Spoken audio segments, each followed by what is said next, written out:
আমার ছেলের সাথে আপনার মেয়ের একটা সম্পর্ক আছে, তাই ভাবলাম আপনার সঙ্গে কথা বলা উচিত।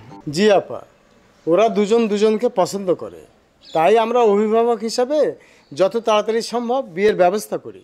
তা ছেলে এখন কি করে আপা? আমার ছেলে একটা আইটি ফার্মে আছে, সফটওয়্যার ইঞ্জিনিয়ার। মার্শাল্লাহ, তাহলে ছেলে তো ওয়েল এস্টাবলিশড। জি, আপনাদের দোয়ায় আমার ছেলে ভালো কোম্পানিতে চাকরি করে। তাহলে আর দেরি না করে বিয়ের দিন তারিখ ঠিক করে ফেলি, কি বলেন আপা? তা আপনার মেয়ে কি করে? মেয়েটা আমার খুব লক্ষ্মী, এবার মাস্টার্স কমপ্লিট করলো, ঘরের কাজ রান্না বাড়া সব দিক দিয়ে পারদর্শী। তা ঠিক আছে, কিন্তু আপনার মেয়ে কি কোনো জব বা ইনকামের সাথে জড়িত নেই? কি বলেন আপা, লেখাপড়া জানা দরকার, তাই সুশিক্ষিত করেছি। বিয়ে করে সংসার করবে, ওসব চাকরি বাকরি করার কি দরকার? আপনি নিশ্চয়ই একজন বেকার ছেলের সাথে আপনার মেয়ের বিয়ে দিবেন না?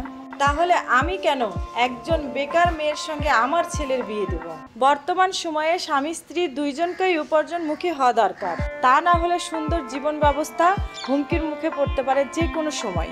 মেয়ে হয়ে সংসার চালানো, তারপরে বাচ্চা কাচ্চা সামলানো, আবার বাইরে কাজ করা একটু জটিল হয়ে যাচ্ছে না? আমার ছেলের বাবা অনেক আগেই মারা গেছেন, ছেলের বাবার ব্যবসা এবং পরিবার আমি এক হাতেই সামলিয়েছি। আপনার মতো চিন্তা ভাবনা নিয়ে বসে থাকলে আমার ছেলেকে কখনোই এত সুন্দর ভবিষ্যৎ উপহার দিতে পারতাম না।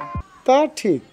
আপাতত বিয়েটা হচ্ছে না, বেকার মেয়ের সাথে আমার ছেলের বিয়ে দিব না, তবে তাদের সম্পর্কের জন্য আমি কিছুদিন অপেক্ষা করব। এর মধ্যে মেয়েকে কোনো জব বা ব্যবসা ইনভলভ করে আবার প্রস্তাব নিয়ে আসবেন।